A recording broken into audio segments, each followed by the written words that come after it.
Our next storyteller explores the indelible bonds between us. So, welcome to the stage, Michael Perry. Thank you. Thank you. My mother, she had a mystical, kind of a magical way of communicating. When I was young, if I got in trouble with a friend or a neighbor, she would shake her bony little finger in my face and simply say, E-X-A-M-P-L-E. No raising of the voice, no paragraphs, spelling one simple word, and that message was very clear. You know what the expectation is. Don't let me down. I think of her now as being a gerund, a verb ending in ing, because when I think of my mom, she was always cleaning or washing or cooking or darning or knitting or volunteering or driving or cleaning or cooking or cleaning. There was a lot of cleaning.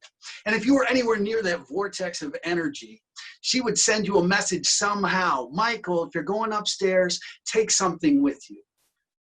I was in the living room. Sure enough, there are things on the steps that needed to go up. It was laundry. It was something for the bathroom. So inevitably, you go up. I came downstairs and said, Mom, I wasn't going upstairs. I was going outside to play. She'd say, oh, well, then here, return this dish to the neighbors. Tell them thank you. Mail this letter, please. And if you're going out the back door, take the garbage out.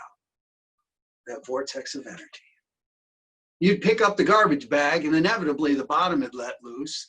And that's where the cleaning came in, only this time you got sucked into her plan. You were cleaning. Before you knew it, the day was over. We had that house, though, somehow, the house that was the magnet house, the house that drew people in. And it was always around a meal time. Someone would stop by, a neighbor, a friend, a relative, an uncle. People you didn't know, I don't know. You'd show up at dinner, and my mother's always said, set another place. There's plenty. We'll make do.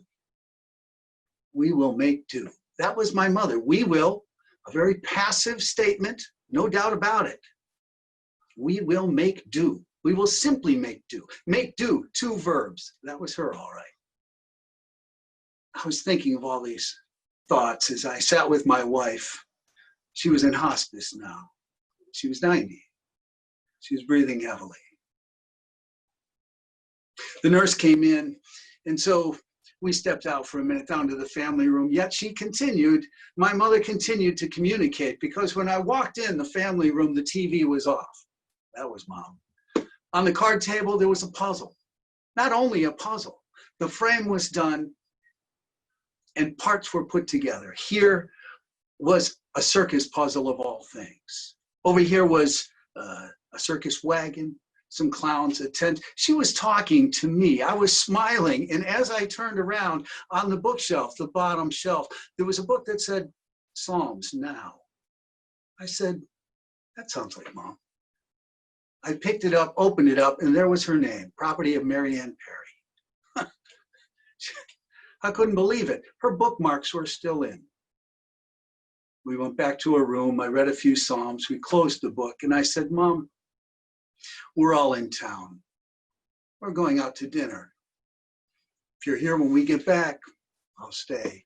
If you choose to leave us, I understand. We all went to Brunner's in Buffalo, New York. This is a watering hole that my brother managed. I used to frequent with my father, and I met my wife there, so we were pretty comfortable in this place.